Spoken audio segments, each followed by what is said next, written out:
जब हमने श्रीनाथ जी के चेहरे को डिजाइन करना शुरू किया तो सबसे पहला सवाल था कि इनकी आंखें बंद रखे या खुली रखे, क्योंकि परंपरा में अक्सर श्रीनाथ जी की आंखें आधी बंद दिखाई देती है। लेकिन इस आर्ट वर्क के पीछे क्लाइंट की एक बहुत खास भावना थी। उन्होंने कहा, मुझे ऐसी मूर्ति चाहिए जिसमें एक ही स्वरूप में 3 दिव्य दर्शन हो सके। श्रीनाथ जी की कृपा, द्वारकाधीश की दिव्यता और भगवान रामचंद्र जी की मर्यादा।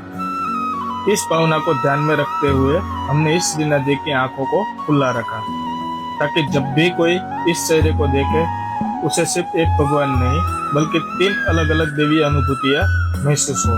कभी इसमें आपको श्रीनाथ जी की ममता दिखाई देगी, कभी द्वारकाधीश का तेज और कभी भगवान राम की शांत मर्यादा। यही इस आर्ट वर्क की आत्मा है, एक ही स्वरूप लेकिन 3 दिव्य दर्शन। और यही आर्ट दीवार को सिर्फ सजाता नहीं बल्कि उसे आस्था का केंद्र बना देता है। मैं Jaydeep Chovatiya, founder of Esquire art gallery, art that reflect you.